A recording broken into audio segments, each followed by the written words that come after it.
Assalamualaikum warahmatullahi wabarakatuh. Halo, saya Dr. Ruli. Kali ini kita akan membahas olahraga apa yang mudah, murah, menyenangkan, dan banyak manfaatnya untuk kesehatan. Ya, bener banget, jalan kaki. Jadi bagi Anda yang masih sanggup untuk berjalan kaki, mulai berjalan kaki untuk kesehatan. Nah, pengen tahu apa sih keajaiban jalan kaki? Kenapa dianggap yang paling mudah, murah, menyenangkan, dan paling banyak manfaatnya? Pengen tahu? Kita bahas satu persatu, jangan di skip, simak sampai tuntas. Nah, pertama dari banyak penelitian saya sudah cari olahraga apa yang paling enak, paling gampang, paling murah, yang paling bermanfaat. Ternyata jalan kaki. Dari banyak penelitian tersebut semua menunjukkan bahwa jalan kaki itu punya manfaat besar untuk kesehatan fisik dan kesehatan mental. Nah, untuk kesehatan fisik apa aja fungsinya jalan kaki itu? Satu, membakar kalori. Terus membantu menurunkan berat badan kalau jalan kakinya dilakukan dengan cara yang benar, dengan durasi yang benar, dan frekuensi yang benar. Nah, yang berikutnya yang paling langsung terasa adalah meningkatkan kesehatan jantung dan paru-paru. Karena ketika kita berjalan, jantung dan paru-paru itu dipaksa untuk bekerja untuk meningkatkan suplai oksigen di dalam darah. Kemudian karena kita memakai banyak otot dan menggunakan tulang kita untuk bergerak, jadi memperkuat otot dan tulang. Nah, ternyata dibandingkan misalkan dengan bersepeda atau dengan jalan dengan lari, jogging gitu ya, ternyata otot dan tulang itu hampir sama ya, tapi ternyata dengan benturan yang lebih kuat, misalkan di jogging itu benturannya terlalu kuat. Sementara ketika bersepeda benturannya kurang. Nah, benturan yang paling pas maksudnya tulang kita itu sebenarnya ketika kita melangkah itu selalu terbentur ya antara tulang satu dengan tulang lainnya maupun tulang dengan permukaan tanah misalkan. Nah, itu membuat otot dan tulang kita untuk bisa kerusakan kecil yang terjadi ketika benturan terjadi itu membuat otot dan tulang kita tumbuh dengan baik. Jadi yang jelek-jelek akan digantikan oleh sel baru yang lebih sehat, yang lebih muda, lebih bagus gitu. Nah, tapi diperlukan benturan yang cukup, tidak terlalu keras dan tidak terlalu ringan. Ya, kalau bersepeda itu benturannya tidak terlalu keras, sementara kalau jogging itu benturannya lebih keras. Apalagi kalau berat badan kita agak berlebih, itu benturannya akan semakin besar. Jadi kalau berat badan kita udah ideal, mungkin jogging bagus. Tapi ketika berat badan kita masih berlebih, sebaiknya jalan kaki itu jauh lebih bagus daripada kita jogging. Nah, selain memperkuat otot dan tulang, juga menjaga kadar gula darah tetap stabil. Nah, ini yang paling disuka sama pasien diabetes terutama.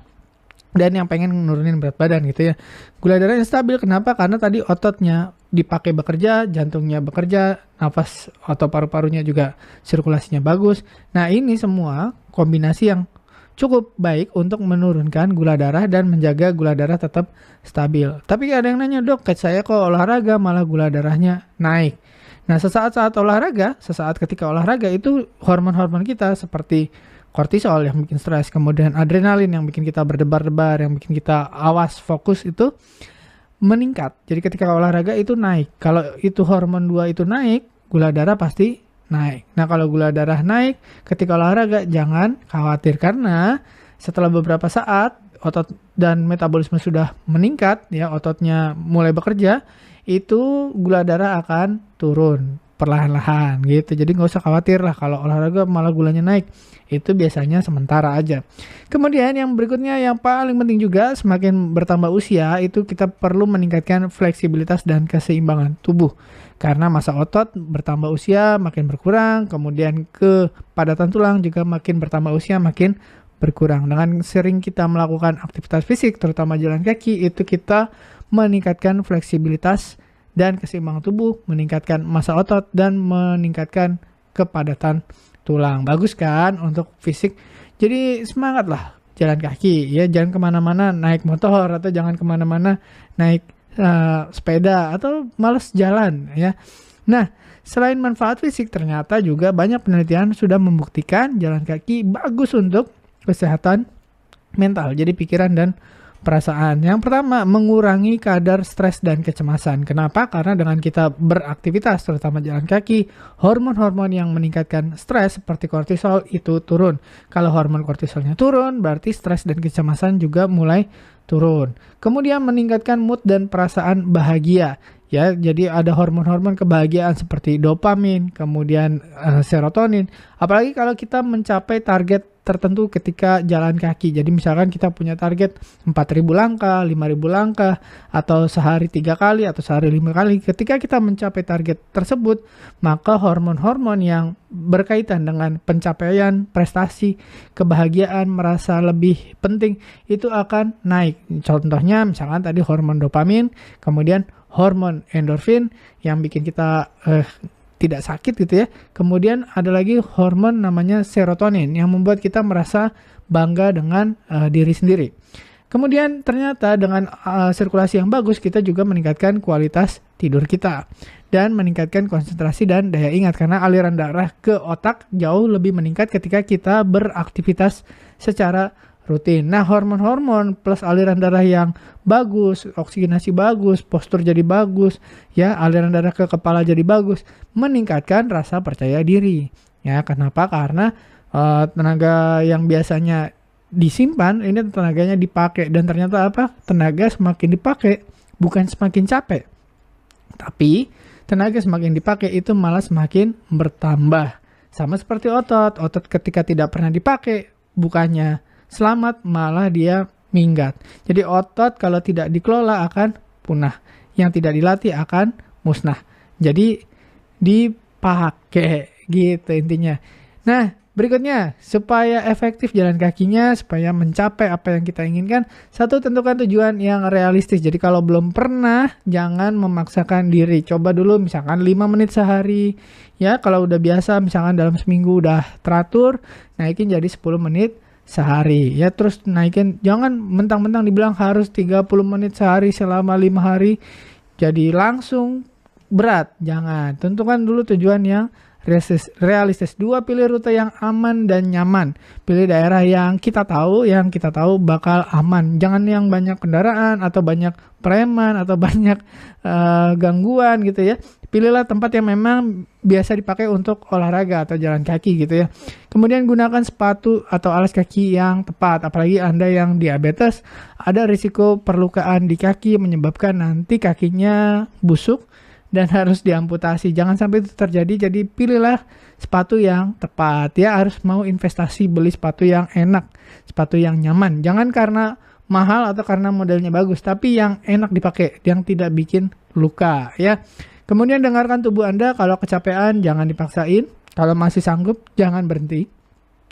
Kemudian jalan kaki bersama teman atau keluarga itu lebih menyenangkan karena ada temannya, itu lebih rame-rame itu enak gitu ya.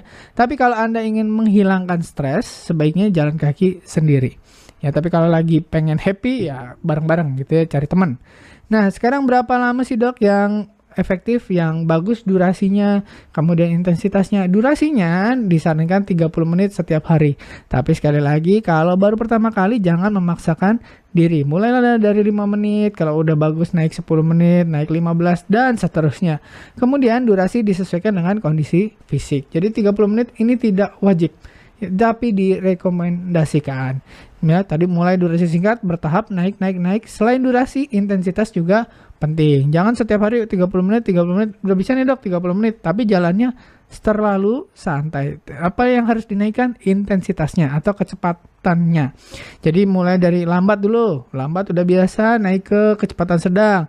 Udah biasa naik lagi ke kecepatan yang tinggi atau sangat cepat gitu ya. Sampai kita agak sedikit terengah-engah. Patokannya apa? Denyut jantung. Jadi kalau denyut jantung kita terlalu lambat ya, jadi Anda investasilah beli smartwatch atau smartband untuk memantau denyut jantung. Kalau terlalu lambat berarti kurang intens. Kalau terlalu cepat berarti terlalu intens. Carilah kira-kira di antara 70 sampai 80% dari denyut jantung maksimal. Jadi caranya gimana? Ya, daripada ngitung, beli smartwatch atau smartband yang dipakai, kemudian disetting, masukkan masukin usia, masukin jenis kelamin.